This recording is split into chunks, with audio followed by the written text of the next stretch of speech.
Our next guest is a blogger and a memoir author.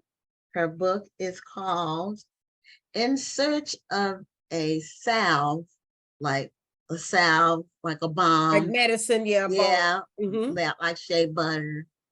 But then the subhead is Memoir of a Sex Addict. So I think this is going to be an interesting conversation. And we want to welcome Miss Garland to Black Authors Matter TV. Hello. Hello, how Hello. are you? I'm well. How are you both doing? We're wonderful. Thank you for joining us tonight.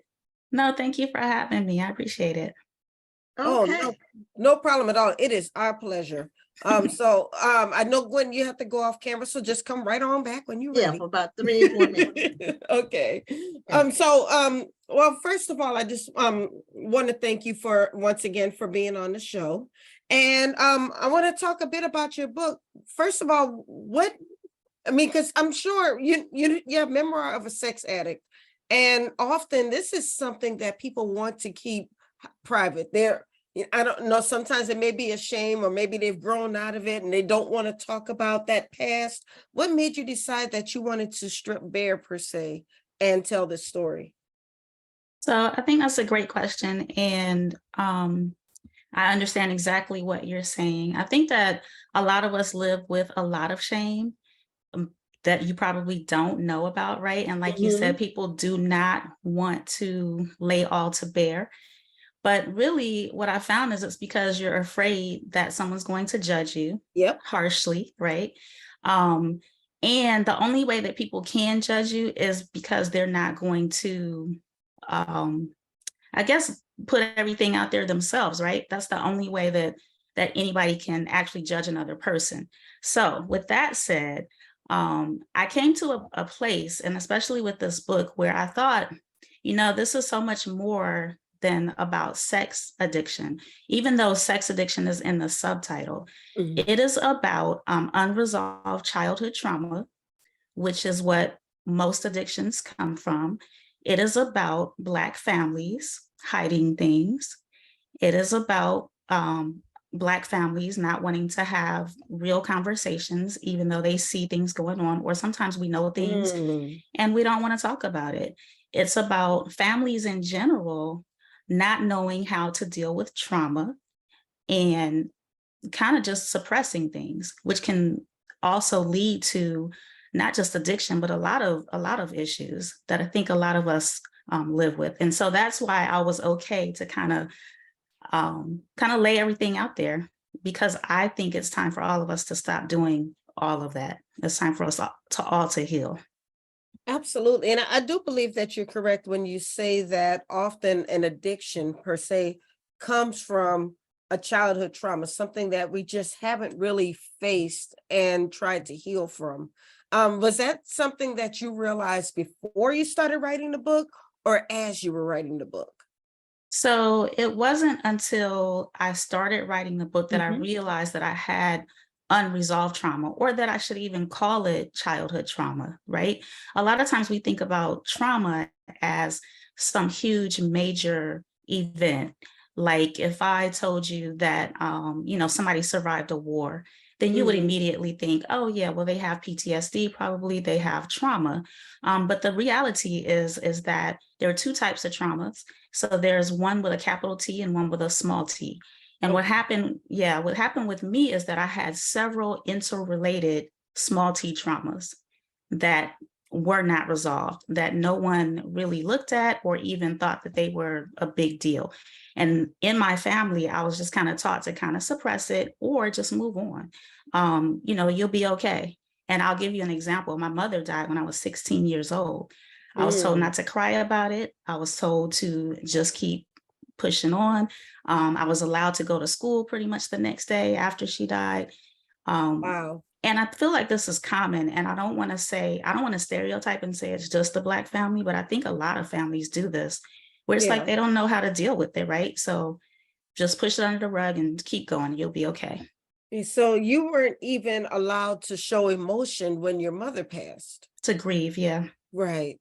Yeah. And I find that, first of all, that is really sad that, you're always expected to be strong. And I do find that may happen in a lot of families, but I believe with Black women, we always have to be strong. We always have to pretend we don't care.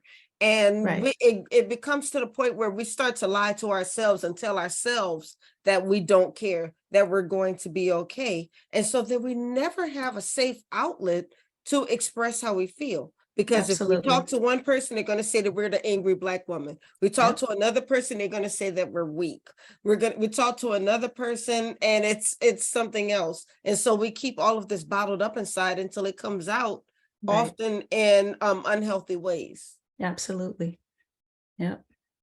Yeah, Yeah, that's a I sad don't thing. think, I don't know if, well, from my experience, and we all have different experiences, even though there's a feeling that Black people all grew up in the same house, but that's not the case. We have some experiences that overlap. We Yeah. have a shared culture and we have some shared experiences, but I went through this. I thought everybody grew up like I did in our house until I went to college. Then I met people who were different. They didn't have the same experiences. Yeah, like you said, like we all grew up in the same house. Right. Right. Right.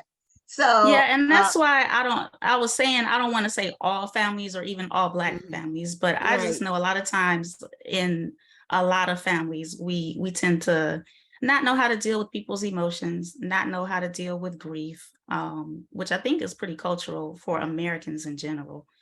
When somebody dies, we might have like one process. You go to a funeral, and then you kind of go home and maybe grieve. Whereas in other cultures, sometimes it's like a week-long process just to honor that person, or they might revisit the person's death, over years. So I don't find that we have that. It just with that one example. I don't know. To me, well, it's not usual, or for Black people, our mothers are like the next thing to Jesus Christ and God. So I haven't really heard about people not being encouraged to show emotion when the passing of their mother. In a way, it's like the opposite, but everybody is not the same. Every experience is not the same. And a lot of the way that we all handle things is based on shared experience in our family lineage. Like if our great grandma did it like that, and then the grandma, and then and I don't want to leave the grandpas out either. It was done generationally, and it just kept going. And then sometimes there's a change or a break, a different way of doing it. Education is an example. Some families don't get an education, and then somebody breaks that cycle of not having one and thinking is important. And then you can move forward from there, and then it becomes very important for the future. So it's all on a continuum. It's all linked together. And it may be some kind of, in your family history, like from way back, there may be something that. Oh, absolutely. So I'm glad you brought that up, because I totally agree. And I show this in the book, as a matter of fact. You are absolutely right, Gwen. So I tell this brief story about how my mother, she had kidney disease. And the way that she got through it is she would say, if my great grandmother could lay ties on the railroad, then I can get through anything. Right. And so the symbolism of that, of course, is a Black woman and pretty much enslaved, having to pull it all together for a lot of reasons. Right. And then that being passed down to her child, who was my mother's grandfather, and then that being passed down, to her mother, and then that being passed down to my mother, and then that being passed down to me. I think that's a part of, we want to value our history. We want to know our family history, but I don't know, just based on what you just said, it seems like it could be a blessing and a curse. We want to know what our family members went through, but then we wind up internalizing and saying, well, if grandma so-and-so did it, I should be able to handle this little bit of thing, but maybe this Right. little bit of thing is not a little thing to you at that moment. Right. It's a huge thing, but we're minimalizing it and feeling like we should be able to get over it because grandma so-and-so or great grandma so-and-so was able to get over whatever they went through. And we really don't know what went through their minds at the time. Absolutely. Yeah. Well, plus the time is different too. Yes, You know, the time is the very things different. that you're dealing with are different. So, you know, my parents had to deal with segregation, and, you know, my dad grew up sharecropping, but he wanted education. So they would tell us about how they didn't eat. And I've seen this since in books and film, that they used to do, like, the women would work in, they used to call it days work in white people's home, but they never sat down at the same table to eat with a white person. Like, they never did that. And so now it's not even thought about. Right. If you don't eat with somebody of a different race, it's because you don't want to. It's not because of some kind of social barriers, Right. you know. So it's just that, you know, but it is on a continuum, and you think about things that your family went through. And I think a lot of, I don't know, it seems like we hold on to and internalize it more. It may be just our culture does that, with our ancestry. We really do take it to heart. Yeah, I believe we think do. Mhm. I think we kind of, like you said, when we take it to heart because we take pride in it a little bit, Mhm. almost like they were so strong, and so if they could do it, then we can do it, whatever it Right. is that they were so strong about. But like you said, yeah, it's 2023, so we don't have to Yeah. be that strong anymore. Yeah.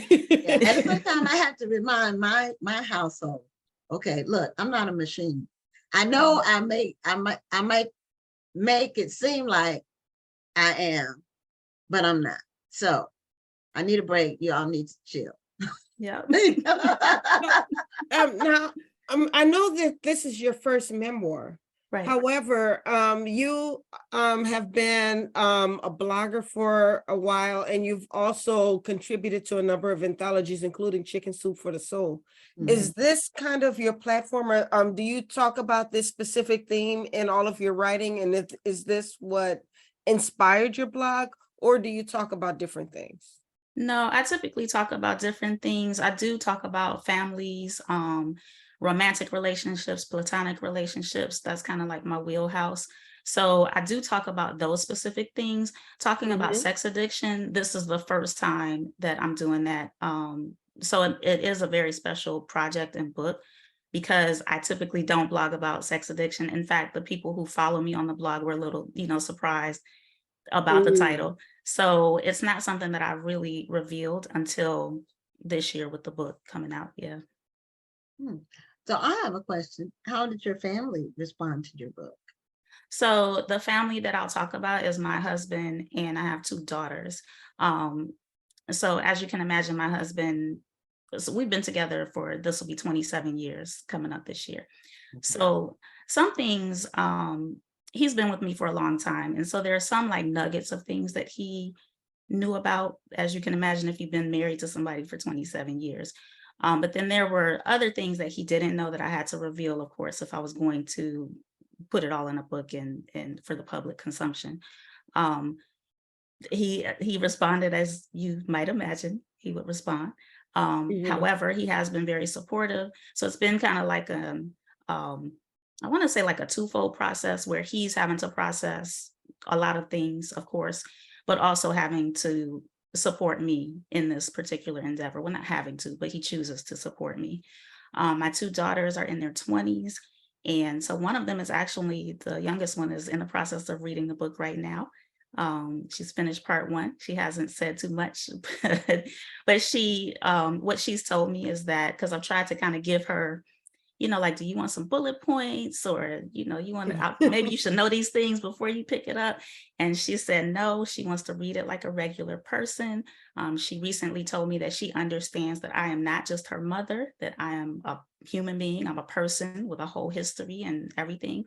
So she is going to read it like she would any other book. And I told her, okay, that's on you, and Well, to keep her therapist on speed Speed dial. dial. well, I've never told my daughter all that I went through as a young person. However, I did tell her that I had a bad reputation at one time, and I kind of almost, in a way, took pride in the fact that she couldn't believe that I had had a bad reputation, and so it showed me that I've had some growth.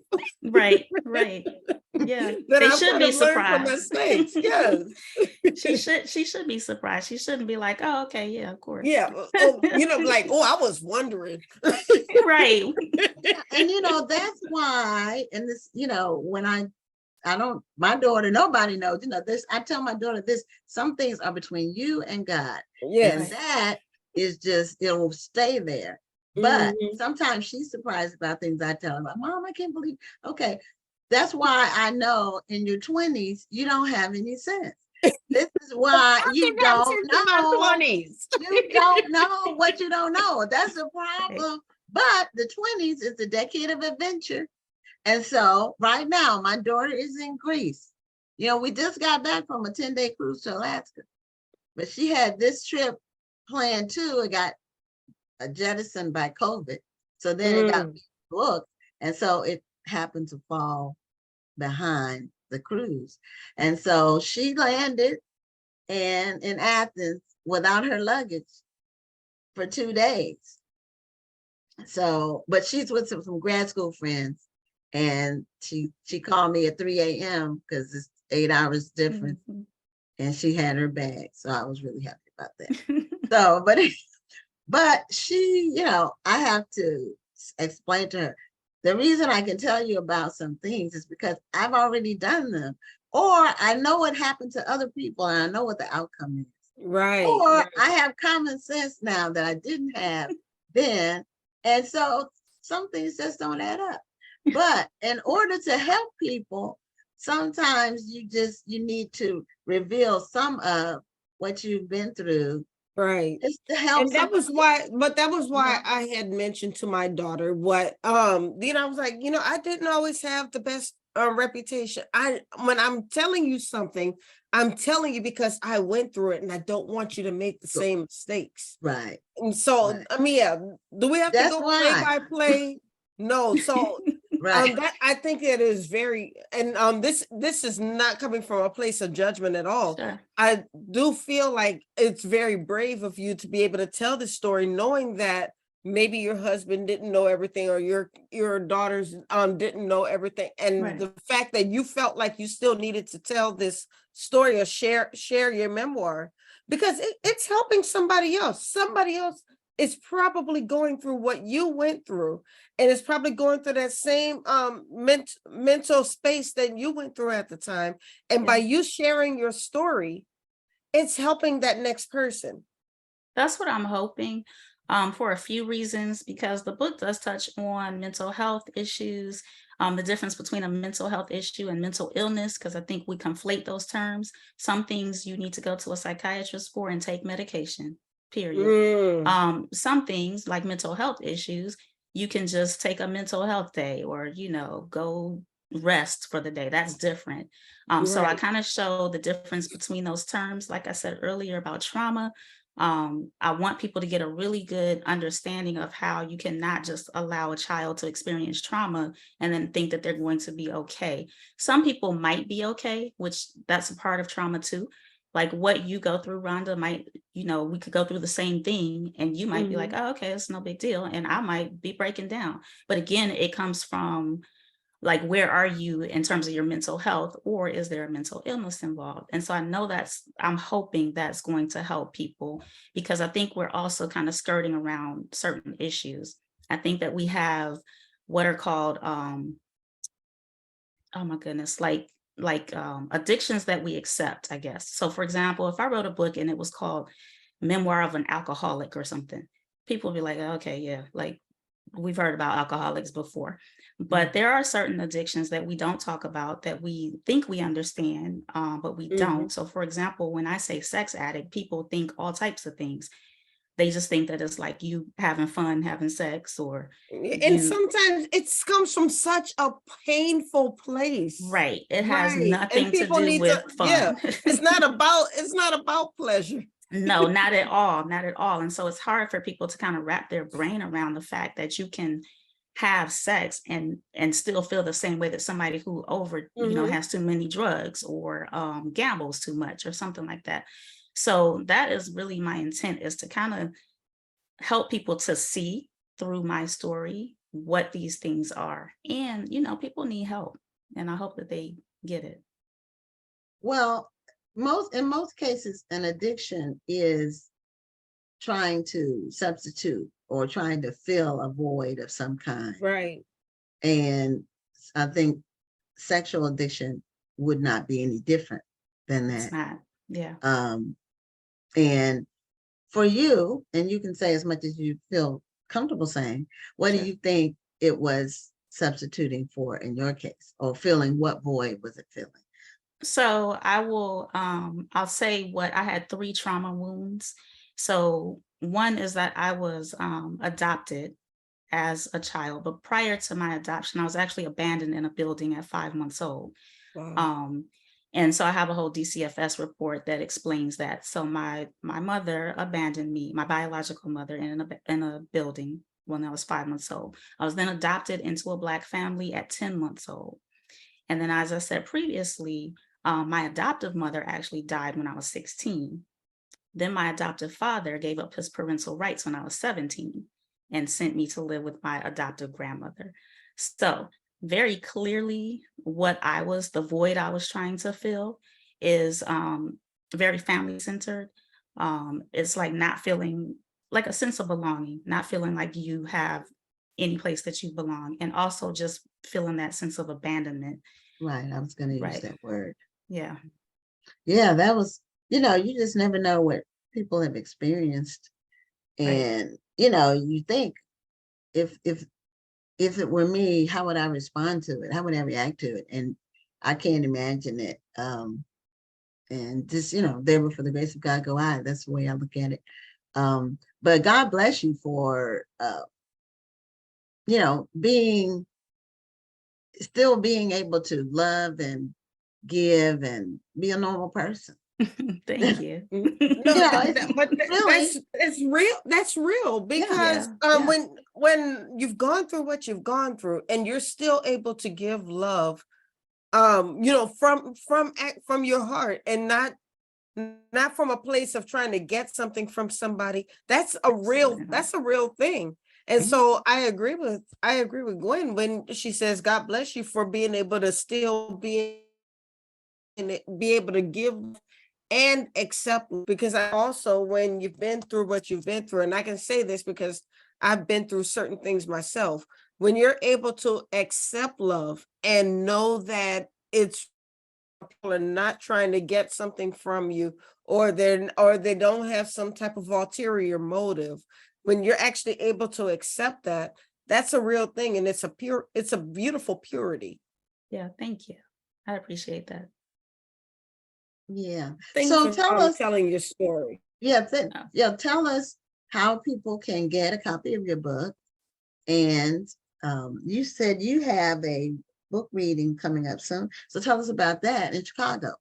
Okay, so you can get the book pretty much wherever books are sold. So Amazon, Barnes and Noble online, bookshop.org if you are Amazon averse. I know everybody doesn't like that, but you can order it. Averse. Yeah, I'm finding that people are like, no, because they are the machine. But but you can get it from bookshop.org if you like to support your local independent bookstore. So pretty much everywhere. Do you have a copy of the book?